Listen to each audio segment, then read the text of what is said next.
श्री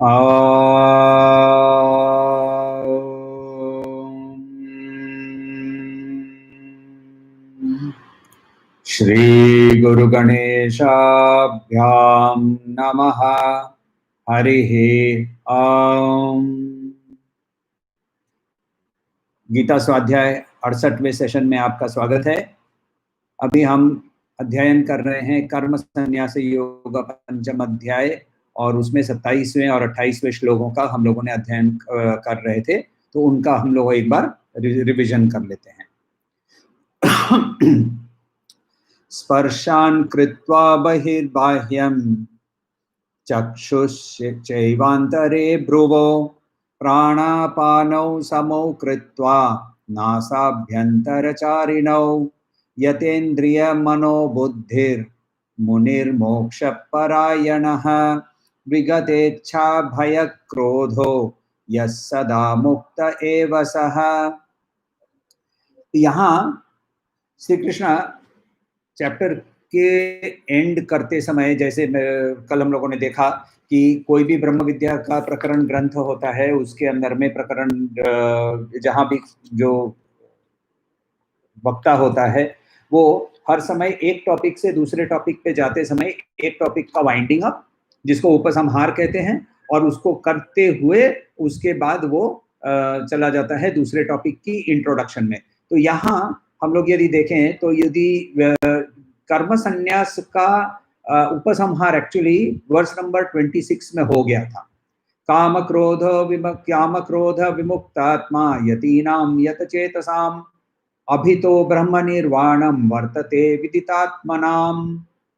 तो ये आत्मन के अंदर में स्थित हो जाने तक की स्थिति में हम लोगों को लेकर, ये जैसे जहां से शुरू किया था, बहुत बड़ा एक सवाल पूछा था अर्जुन ने, please tell me one definite way से मुझे आगे मैं बढ़ सकूं, कौन सा मेरे लिए श्रेय है। तो वहां श्री कृष्ण ने क्लियरली बताया कि तुम्हारे लिए, और ये हम लोगों को समझना जरूरी है क्योंकि श्री कृष्ण उसके वहां गुरु के स्थान पे खड़े होकर बता रहे हैं, तो इसीलिए he has to give him the instruction for him. मगर अर्जुन की अवस्था और हमारी सबकी अवस्था मोर और लेस सेम होती है। हम लोग भी वही कंफ्यूजन में रहते हैं, कर्म में रहते हैं। देखिए, जिसको वैराग्य हो चुका है वो लोगों को पूछता नहीं है कि मैं वैरागी बनूं।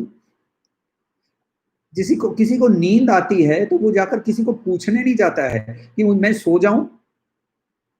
तो जब यानी कि जब अर्जुन ये सवाल पूछ रहा है तो ऑटोमेटिकली हम लोग इसका इन्फरेंस ये कर सकते हैं कि उसके अंदर में वो वैराग्य की उत्पत्ति नहीं हुई थी, तो वो अभी भी कर्मी है। इसीलिए पूरी जर्नी उसके सामने रखनी जरूरी है कि कर्म से कर्मयोग से कर्म संन्यास, कर्म संन्यास से ध्यान, ये वाला सेक्शन जो है इसके बारे में है। तो यहाँ हम लोगों को ये बहुत क्लियरली पता चलता है कि अर्जुन की मनस्थिति हमारी जैसी है, इसीलिए श्री कृष्ण जो भी बता रहे हैं वो हमारे लिए भी उपयुक्त है। तो अभी जो श्लोक नंबर 27 और 28, 27 और 28वें श्लोक के अंदर में उन्होंने क्या किया, बहिर्बाह्यांश्च, यानी पहले जो बाहरी कांटेक्ट है, जो स्पर्श कृत्वा, जो कांटेक्ट की चीजें हैं उनको तुम बाहर रखो। बाहर की चीज, बाहर का मतलब डोंट थिंक अबाउट देम, उनको मन के अंदर में मत लो। दूसरा, तुम्हारी आंखों की पोजीशन के बारे में बताया उन्होंने कि अर्जुन, तुम जब बैठोगे ध्यान के लिए तो भ्रू मध्य, भ्रू अंतरे चक्षुः, तो आंख बंद करके एज इफ वहां देख रहे हैं, फिजिकली वहां नहीं देखना है, फिजिकली वहां देखेंगे तो दर्द हो जाएगा। अच्छा, उसके बाद उन्होंने क्या बताया कि सांस के बारे में, कि प्राणापानो, जो दोनों ब्रीद इन ब्रीद आउट, ये ब्रीद इन ब्रीद आउट जो भी है, दोनों सेम समा, दोनों के अंदर में रिदम होना चाहिए। सेम का मतलब ब्रीद इन और ब्रीद आउट सेम नहीं होता है। ब्रीद आउट है, एक्सलेशन है, उसको हम लोग रेचक बोलते हैं, और पूरक है, मगर उनकी एक रिदम होगी, रिदम उनकी सेम होगी, और वो नाक के अंदर में ही, यानी एक हठ योग के एक किताब के अंदर में पढ़ा था मैंने कि सूता यदि कोई लेकर नाक के सामने पकड़े तो वो हिलना नहीं चाहिए, इसको सम प्राणायाम बोलते हैं। यहाँ शायद वैसा इंडिकेशन है कि नहीं पता नहीं, मगर ब्रीदिंग नेचुरल होनी चाहिए, ब्रीदिंग नॉर्मल होनी चाहिए, और वो रैपिड ब्रीदिंग नहीं होनी चाहिए। इसीलिए नाक के अंदर में ही वो नास्याभ्यंतरचारिणो, नाक के अंदर में ही चलन होगा उसका, ऐसे विवरण किया है श्री कृष्ण ने। उसके बाद क्या बोल रहे हैं सेंसेस के बारे में, यतेंद्रिय, तो अपने इंद्रियों को, मन को और बुद्धि को कंट्रोल करके, तीनों को कंट्रोल करने के बाद क्या करना है, फोकस करना है। मोक्ष परायणः, मोक्ष परायणः का मतलब सिंगल माइंडेड फोकस की मुझे मोक्ष चाहिए। तो सिंगल माइंडेड फोकस यानी फोकस करने के लिए फोकस ऑफ अटेंशन, एक वस्तु होनी चाहिए, या कोई एक कॉन्सेप्ट होना चाहिए, या कुछ तो होना चाहिए जिसके ऊपर मेरी जो मटेरियल वर्ल्ड है, मटेरियल, देखिए इस स्पिरिचुअल चीज जो है, आत्मन जो है, उस तक पहुंचने के लिए हम लोगों को मटेरियल चीजों का ही यूज करना पड़ेगा। जैसे मनस, जैसे बुद्धि, मनस और बुद्धि का ही यूज करके हम उधर भीतर जा सकते हैं। तो वहां जब यूज कर रहे हैं तो वो मनस और बुद्धि को भी एक कुछ चाहिए जिसके ऊपर में वो फोकस हो सके। तो वहां वो पूछ रहे हैं, हम भी पूछेंगे, अर्जुन भी पूछेगा कि भाई बैठूंगा मैं तैयार हूँ, मन को नियंत्रित करूंगा वो भी तैयार हूँ, मगर मेरा फोकस जाएगा कहाँ, मैं फोकस करूंगा किस पर? श्री कृष्णा अनइक्विवोकल एक डिक्लेरेशन करते हैं, मेरे पर। कृष्ण बोलते हैं मेरे पर। तो हम लोग एक बार श्लोक देखते हैं, वर्स नंबर 29।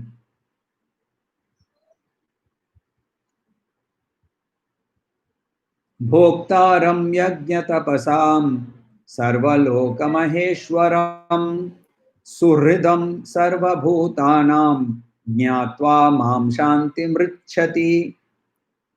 भोक्तारं यज्ञतपसां सर्वलोकमहेश्वरं सुहृदं, हृदम हृदय से सुहृदं सर्वभूतानां ज्ञात्वा मां शांति मृच्छति। तो यहाँ एक पहला एक चीज है कि इसके अंदर में इसका इंटरप्रिटेशन, जब कोई भक्ति योग में जाने वाला व्यक्ति इसके बारे में बताता है, तो यहाँ वो बोलता है कि ये जो माम, ज्ञात्वा माम, माम वर्ड है मुझे, तो यहाँ वो मुझे का मतलब है कि श्री कृष्ण का जो परम स्वरूप है, विश्व रूप है, नारायण स्वरूप है, उसकी ओर ध्यान लगाने के लिए। मगर यदि हम इस अद्वैतिक मत से यदि जाएं, जो कि अभी तक हम लोग देख रहे थे कि श्री कृष्ण यहाँ खुद को कभी भी फिजिकल देवकी पुत्र के बारे में नहीं, वसुदेव पुत्र के बारे में नहीं बोल रहे हैं। वसुदेव सुतम वो जरूर जगत गुरु हैं, वसुदेव सुतम देवम कंसचानूरमर्दनम देवकी परमानंदम कृष्णम वंदे जगत गुरुम। जगत गुरु, वो जगत गुरु के रूप में वहां खड़े हैं, आत्मन के रूप में सर्वव्यापी है। तो वहां इसीलिए इसका जो व्याख्या है वो रामानुजाचार्य की व्याख्या के अंदर में और शंकराचार्य के व्याख्या के अंदर में बहुत डिफरेंस आ जाता है, क्योंकि यहाँ दोनों की पर्सपेक्टिव इंडिविजुअलाइज्ड हो जाती है। मगर एक चीज तो क्लियर है कि वहां जो सशरीर कृष्ण खड़े थे, उस शरीर के बारे में नीदर भक्त बोल रहा है और ना ही अद्वैती बोल रहा है, क्योंकि वो शरीर नश्वर है, वो सब कोई समझते हैं। तो फिर कौन सी चीज के बारे में? उसी चीज के बारे में जो कि बृहत है, सर्वव्यापी है। अब सर्वव्यापी यदि आप हरि मानते हैं तो हरि है, और सर्वव्यापी आप यदि ब्रह्मन मानते हैं तो ब्रह्मन है। तो यहाँ देखिए, ये एक वेदांत में एक उपमा बहुत बार यूज करते हैं, सांप और रस्सी। सांप और रस्सी की जो उपमा है, ये रज्जा सर्प न्याय, ये तो हम लोगों ने बहुत बार देखी है। और एक उपमा बार बार आती है वेदांत के अंदर में, वो है वेव्स एंड ओशन। तो यहाँ क्या है कि वेव जो है, लहर जो है, वो मेडिटेट कर रहा है, और मेडिटेट करते करते वो ये रियलाइज करता है कि मैं भी पानी हूं, मैं भी पानी हूं। समझते ही वो ये भी समझने लगता है कि बाकी जितनी लहरें हैं वो भी मैं ही हूं। और उसके बाद नेक्स्ट, यदि सारी लहर में हूं तो फिर तो ओशन भी मैं ही हूं। ये वाली जो रियलाइजेशन की प्रोसेस है, ये वाली प्रोसेस के बारे में यदि यहाँ देखें तो वहां श्री कृष्ण बोल रहे हैं कि ज्ञात्वा माम, नोइंग मी, मेरी ओर नजर करके। तो वहां ये जो मेडिटेशन का प्रोसेस है, इसके अंदर में जो हमने अपने सेंसेस जो हैं, अपने इंद्रिय जो हैं, इसके अंदर में उस हमने सेंसेस को एक जगह पे फिक्स कर दिया है। माइंड को क्या किया है, माइंड को फीलिंग से मुक्त कर दिया है, और इंटेलेक्ट को क्या किया है, उसके सवाल को पूछना को बंद कर दिया है। क्यों ऐसा हुआ है? क्योंकि इंटेलेक्चुअली हम ये समझ चुके हैं। क्योंकि कैसे समझ चुके हैं? क्योंकि हम लोगों ने कर्म योग किया, उसके बाद फिर हम लोगों ने कर्म संन्यास भी किया। तो ये कर्म योग और कर्म संन्यास करने पर हम इंटेलेक्चुअली इतना समझ चुके हैं कि मैं ये शरीर नहीं हूं, मैं ये मनस नहीं हूं, मैं ये बुद्धि नहीं हूं। तो इंटेलेक्चुअली समझ जाने पर थिंकिंग प्रोसेस इंटेलेक्ट का, फीलिंग प्रोसेस माइंड का, और परसीविंग प्रोसेस सेंसेस के माध्यम से बॉडी का, ये तीनों बंद हो जाते हैं। तो मेडिटेशन एक एक्टिविटी नहीं है, मेडिटेशन एक स्टेट है, ध्यान अवस्था।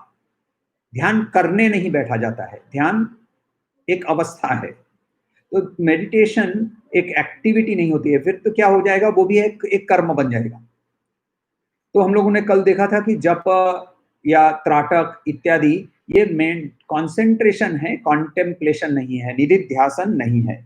और ये इस किस चीज पर फिर कॉन्टेम्पलेशन करना है? उस क्लैरिटी पर कि ये शरीर मनस और बुद्धि मैं नहीं हूं, तो इसके अंदर में एक देही है, उस देही को पहचानने की कोशिश करना है। ये क्लैरिटी कब आती है? ये क्लैरिटी आती है जब हम उस एक्सटर्नल स्टिम्युलस से मुक्त हो जाते हैं। पहला, एक्सटर्नल स्टिम्युलस से क्या होता है, बाहर की एक्सटर्नल स्टिम्युलस जैसे ही हम लोगों को डिस्टर्ब करते रहते हैं, तो वैसे ही माइंड विचलित होते रहता है। तो एक्सटर्नल स्टिम्युलस को हम लोगों को बाहर करना जरूरी है। पिछले श्लोक में उन्होंने बताया था स्पर्शान कृत्वा बहिर्बाह्यंश्च। तो ये भीतर जाते ही अंतत ज्योति जो है उसकी हम लोगों को पहचान होती है। ये जो पहचान की अवस्था है, इसको ध्यान अवस्था बताते हैं। देखिए, मैं सोने की कोशिश कर रहा हूं और मैं सोया हुआ हूं, राइट? ये दोनों अवस्थाओं में बहुत बड़ा अंतर है। मैं मान लीजिए कि एक व्यक्ति मेरे घर पे हैं, वो खड़े हैं मेरे बेड के पास, मैं लेटा हूं और मैं बोलता हूं कि मैं सोने की कोशिश कर रहा हूं। जो खड़ा है और जो सोया हुआ लेटा हुआ है, उनमें फर्क सिर्फ फिजिकल पोजीशन, एक लेटा हुआ है और एक खड़ा हुआ है, मगर दोनों की अवस्था जागृत अवस्था ही है। निद्रावस्था या स्वप्नावस्था जागृत अवस्था से भिन्न है। वैसे ही ट्राइंग टू मेडिटेट में मेडिटेशन नहीं है, वो ट्राइंग टू मेडिटेट ही है। वहां ऑल्दो ट्राइंग ऑब्वियसली करना पड़ेगा ना।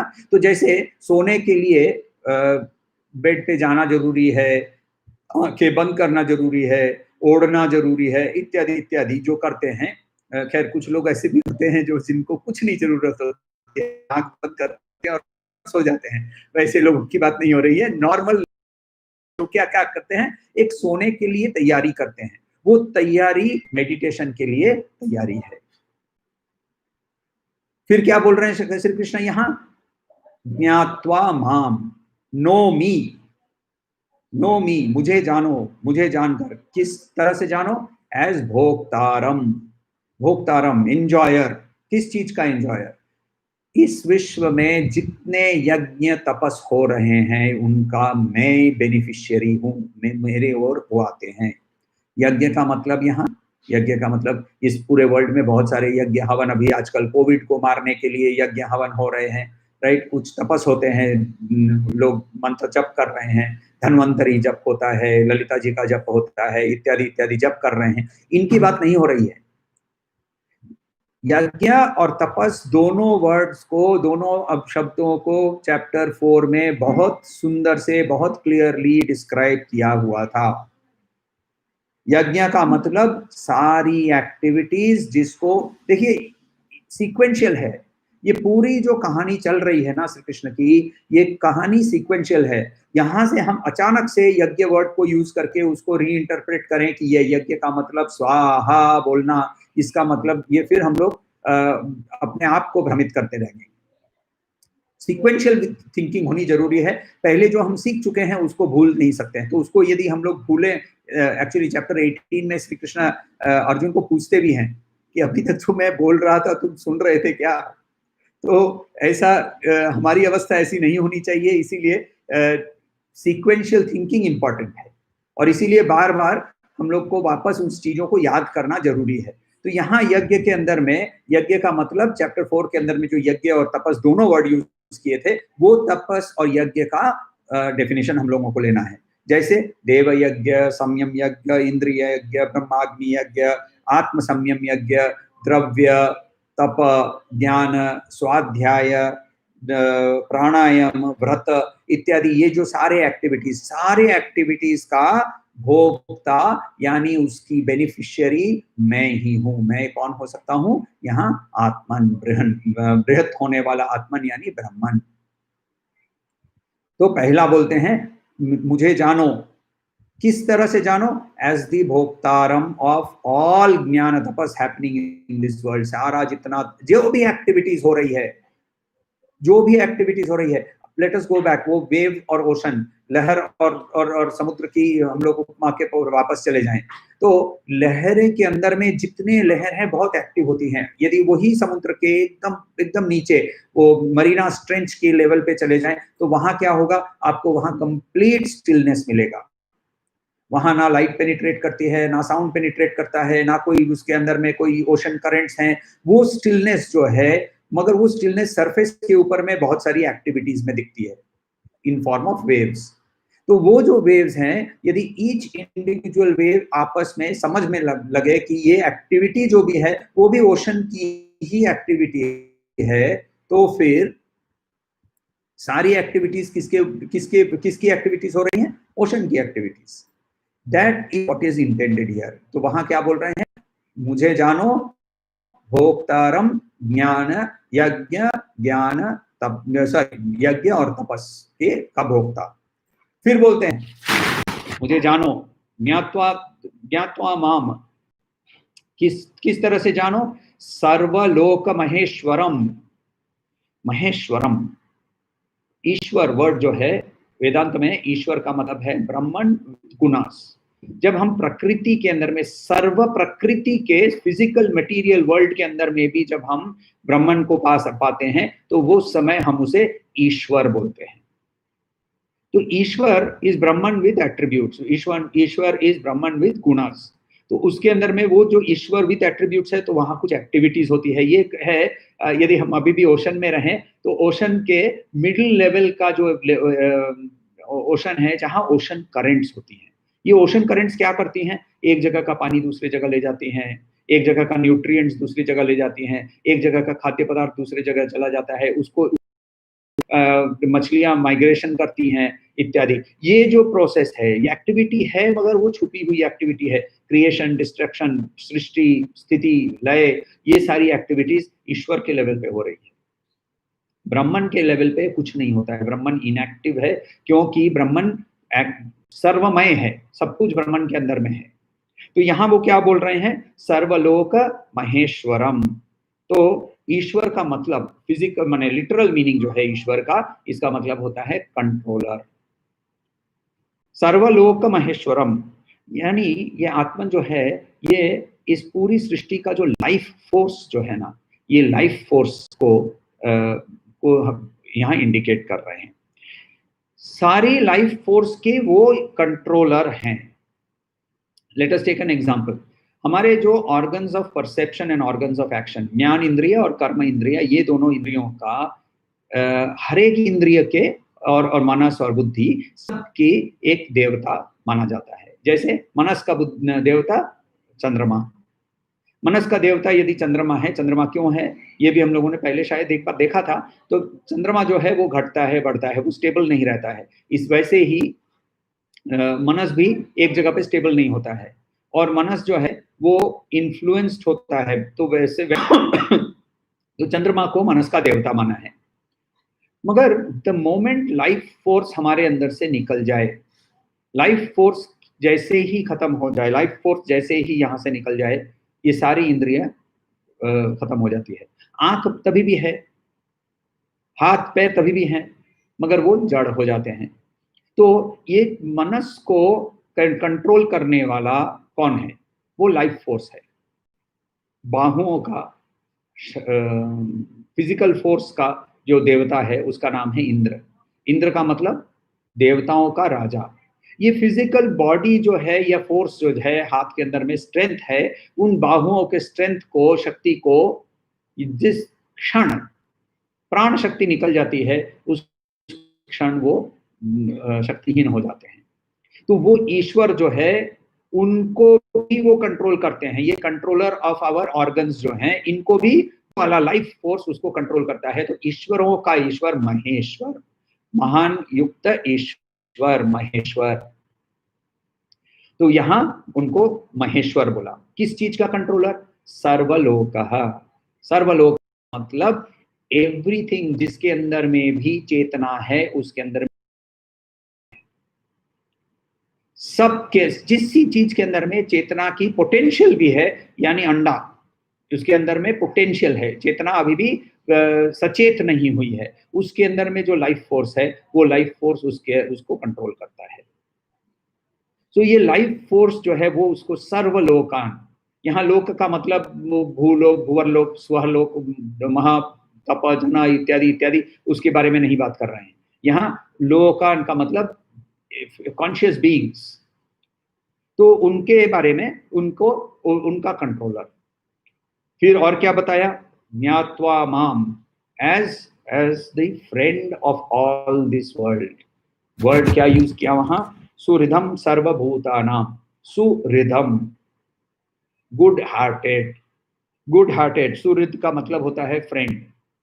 जब एक व्यक्ति किसी एक पद में ऊंचे व्यक्ति के पास जाता है, तब भले वो व्यक्ति अच्छा हो, शांत हो, मगर जब उस ऊंचे पद के व्यक्ति के पास जाता है तो थोड़ा सा औ होता है। औ का मतलब भय युक्त, एक एक श्रद्धा युक्त भय, तो या फिर भय युक्त श्रद्धा, व्हाटएवर।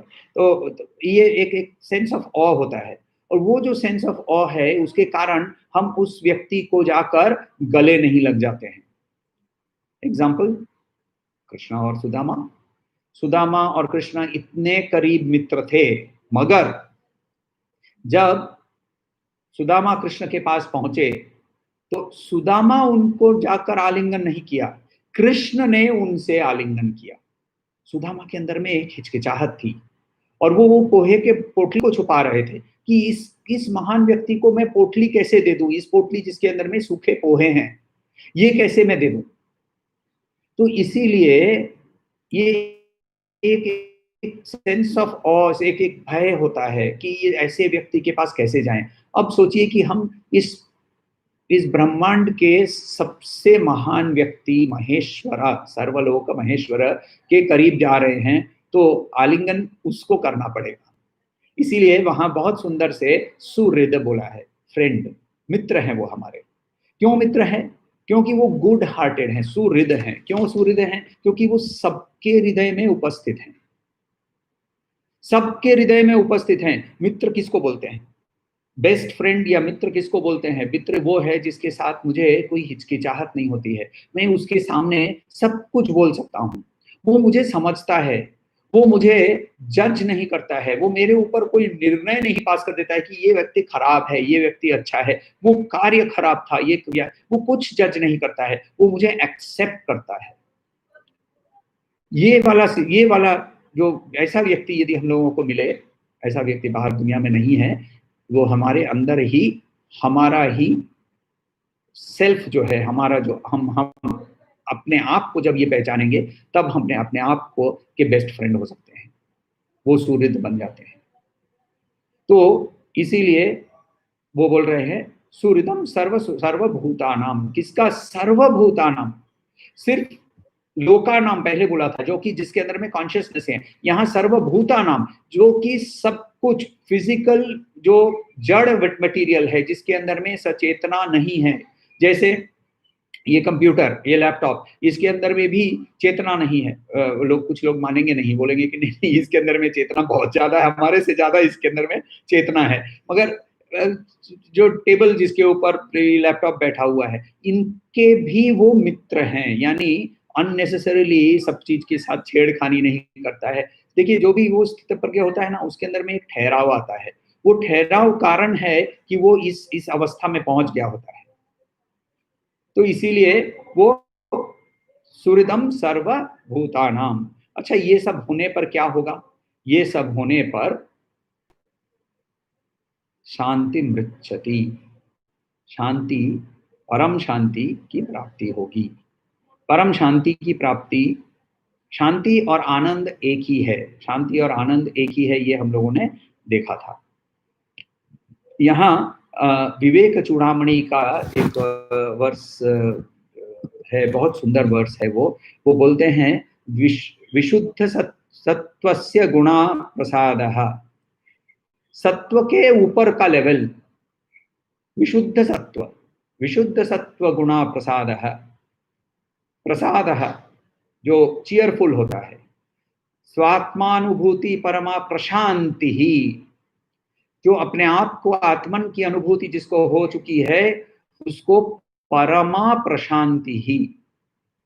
तृप्ति, प्रहर्षः, परमात्मा निष्ठा, तो उसके अंदर में तृप्ति होती है, उसके अंदर में प्रहर्ष, प्रहर्ष का मतलब एक आनंद होता है, और परमात्मा निष्ठा, स्टेडी डिवोशन आत्मन की ओर। यया सदानंद रसम समृच्छति, यहाँ भी समृच्छति वर्ड यूज किया है।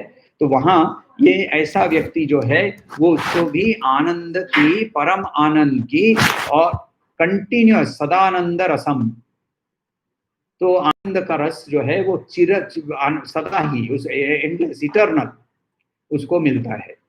ये विवेक चूड़ामणि का एक वर्ष है, जिसके अंदर में ये शंकराचार्य इसके बारे में डिस्क्राइब कर रहे हैं। विशुद्ध सत्वस्य गुणा प्रसादः, स्वात्मानुभूति परमा प्रशांति ही, तृप्ति प्रहर्ष परमात्मा निष्ठा, यया सदानंद रसम समृच्छति। तो आनंद और शांति ये दोनों सेम है, क्योंकि जब हमारे अंदर में शांति होगी तभी आनंद, सुख की बात नहीं हो रही है। सुख जो है वो बाह्य स्पर्श से ही आता है, और साथ साथ द पेन भी लेकर आता है, दुख को लेकर आता है। कठोपनिषद के अंदर में एक जगह में जहाँ यम और नचिकेत के बारे में हम लोगों ने बार बार देखा है, वहां यम उनको बताते हैं कि नित्यो नित्यानाम चेतनेश्चेतनानाम, जो नित्य, जो सारे जो अनित्य चीजों हैं, उनके अंदर में जो निहित नित्य चीज है, यानी सबस्ट्रेटम जिसके बारे में हम लोगों ने बार बार वर्ड यूज किया है, पर्दा जिसके ऊपर में मूवी प्ले होती है, वो नित्यो नित्यानाम चेतनेश्चेतनानाम, सारी जिस चीजों जिसके अंदर में चेतना है, उसकी चेतना एको, वो एक, बहुनाम यो विदधाति कामान, वो सारे लोगों की, ये सारी चेतना वाली व्यक्तियों के सारे कामनाएं हैं, उसको परिपूर्ण करता है। कैसे परिपूर्ण करता है? By being the life force. वो लाइफ फोर्स के माध्यम से जब वो एक्शन होता है, तभी जाकर कामना की तृप्ति होती है, इंक्लूडिंग ब्रह्म विद्या। तत्मास्थम, उसमें जब स्थित हो जाते हैं, ये नुपश्यन्ति, वहां वो उसकी परसेप्शन होने पर, धीरा यानी जो व्यक्ति जो सुधीर है, वो वहां जाकर उसको परसेप्शन होता है, अनुभूति होती है। धीरा तेषाम शांति शाश्वती, अनएंडिंग शाश्वत शांति प्राप्त होती है।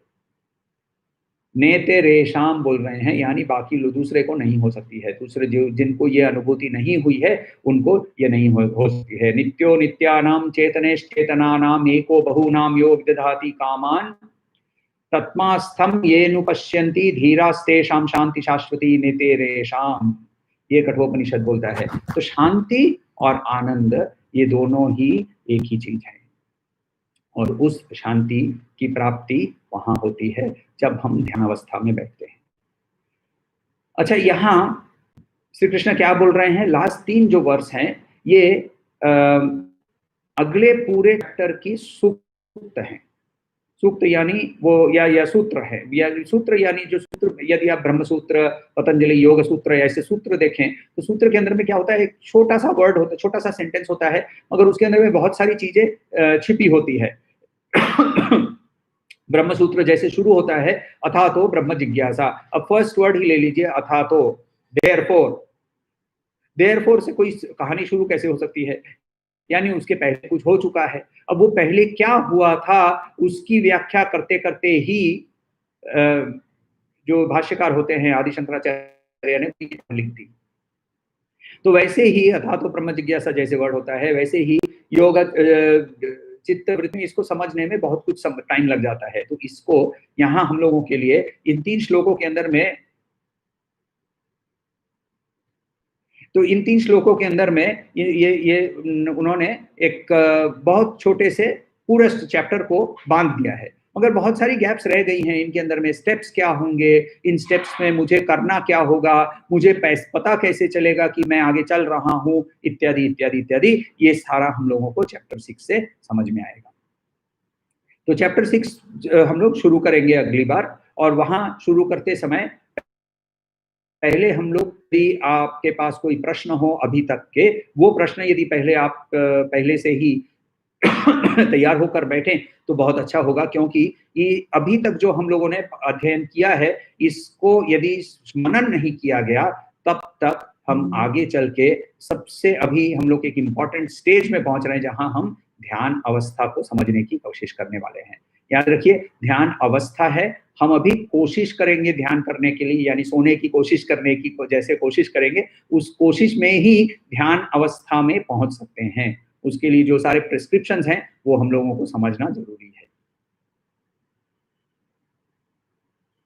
अभी कोई सवाल हो तो पूछिएगा, उसके बाद चैप्टर को अंत करते हैं। अंत करने के समय संकल्प करते हैं, संकल्प बोलते हैं ओम तत्सत। याद रखिएगा, ये हम लोगों ने पहले भी ये संकल्प से चैप्टर खत्म किया था, मगर इसका मतलब हमने समझा था कि नहीं, मुझे याद नहीं है, तो देख लेते हैं। ओम, ओम का मतलब मांडुक्य उपनिषद के अंदर में ओम को ही एक तीनों लोक और प्लस तुर्य का व्याख्या दिया हुआ है। तो आ उ मा और फिर है, उसके बाद ब्रह्मन का एक स्वरूप माना गया है, तत्, दैट। तत् और दैट से मीनिंग सेम है, सत्य यानी एग्जिस्टेंस। तो ओम तत्सत का और एक मीनिंग हो सकता है कि यहाँ हम वो पूरी जो एग्जिस्टेंस है उसको हम नमन करते हैं। इस पूरी जितनी जो ये जो रियलिटी है उसका हम लोग नमन करते हैं। करके क्या बोलते हैं, इति, यानी खत्म होता है श्रीमद् भगवत गीता। सो भगवत गीता, सु का मतलब इस ये वाले चैप्टर का, ये भगवत गीता सु, उपनिषद सु, ये इसके अंदर में उपनिषद के ही सारे तत्व हैं, इसीलिए गीता को उपनिषद का ही एक अंश माना गया है। उपनिषद सु किस चीज के बारे में ये इसके अंदर में डिस्कशन है, ब्रह्म विद्यायाम, ब्रह्म विद्या का ही डिस्कशन है इसके अंदर में। ब्रह्म विद्या यानी सेल्फ रियलाइजेशन।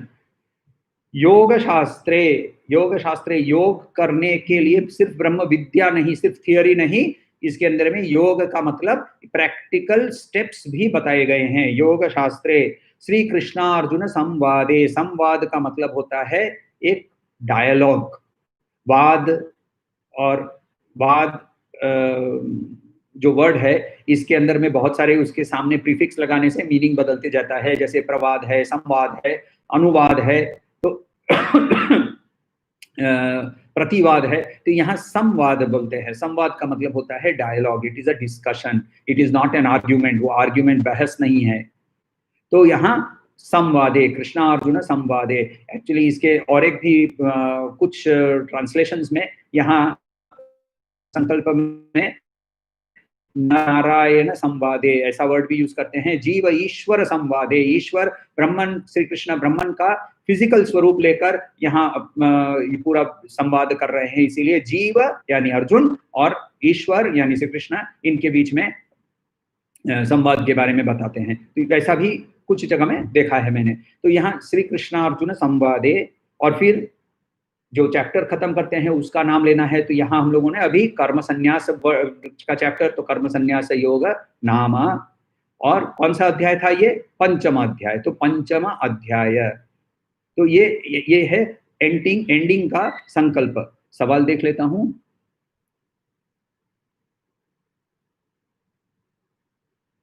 तो इसके बारे में हम लोगों ने पहले देखा था कि पिछली बातें धुंधली हो जाती है क्योंकि हम अभ्यास नहीं करते हैं। दूसरा, हमारी बुद्धि जो है वो स्थिर बुद्धि नहीं होती है। स्थिर बुद्धि होना अत्यंत आवश्यक है। स्थिर बुद्धि नहीं होगा व्यक्ति होता है। इसीलिए स्थिर बुद्धि नहीं होने से क्या होता है जानते हैं? कभी आप अभी किसी भक्ति की किताब पढ़ लीजिए, तो भक्ति की किताब पढ़ेंगे तो अचानक से लगेगा नहीं नहीं नहीं, अभी ज्ञान मार्ग में जाना ही नहीं है, सिर्फ भक्ति करनी है। फिर आप ज्ञान मार्ग की किताब पढ़ लीजिए तो बोलेंगे नहीं नहीं नहीं, अभी तो भक्ति, वो तो भक्ति तो सिर्फ इमोशन है, भक्ति की जरूरत नहीं है, हम लोग अभी हम लोग ज्ञान मार्गी बनेंगे। फिर आप किसी क्रिया की किताब पढ़ लीजिए या योग की किताब पढ़ लीजिए, नहीं नहीं हमें योग करना है। तो ये जो मेंटालिटी होती है हमारे अंदर में, इसका प्राइमरी कारण है कि जो भी सीखते हैं, देखिए ठाकुर ने, श्री रामकृष्ण परमहंस ने बार बार बोला है कि जब तक हम ऊपर नहीं पहुंचेंगे तब तक दूसरी सीढ़ियों की, और स्थिर बुद्धि ना होने के कारण पिछली चीज हम लोग भूलते रहते हैं। तो बार बार मैं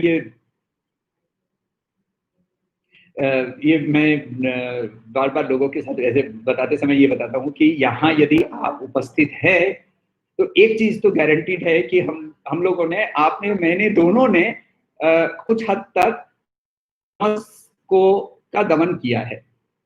क्योंकि तपस का दमन नहीं करेंगे तो अभी शायद मौसम बहुत अच्छा है, बारिश हो रही है, घर में बंद है, भोजन अच्छा हुआ है, आराम से सो जाते।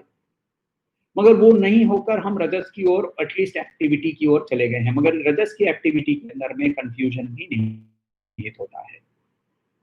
तो रजस के साथ जब कंफ्यूजन निहित है तो कंफ्यूजन को हटाने के लिए विवेक और सत्व, इन दोनों का ही हम लोगों को यूज करना है। तो सत्व का मतलब बार बार जब मनन करने बैठेंगे तब उसी चीज को वापस दोहराना। तो इसीलिए श्रवण के बाद मनन, निधिध्यासन सीधा नहीं पहुंच सकते हैं, मनन करना, और मनन के लिए उसके लिए आत्म प्रश्न करना, खुद को प्रश्न करना, और फिर वो प्रश्न से जो उत्तर आते हैं उसको क्लैरिफिकेशन, उसकी क्लैरिफिकेशन कि ये मुझे उत्तर मिला है, इसका क्लैरिफिकेशन ये है क्या। ये प्रोसेस जब हम चालू करेंगे तभी जाकर हमारे लिए स्थिर बुद्धि होना संभव होता है। स्थिर बुद्धि नहीं होगा तो फिर प्रॉब्लम है। क्योंकि फिर क्या होता है, हम लोग हर बार चीज को भूलते रहते हैं, और भूलते रहते हैं तो फिर आगे की पढ़ाई नहीं होती है। तो ये है सॉरी, इंटरनेट का कोई प्रॉब्लम है।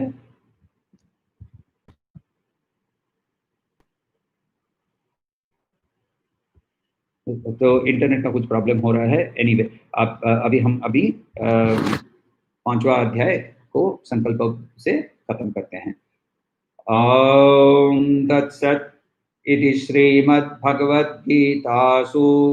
उपनिषत्सु ब्रह्म विद्यायां योगशास्त्रे श्रीकृष्णार्जुन संवादे कर्म संन्यास योग नाम पंचमोऽध्यायः। ओम शांति शांति शांति।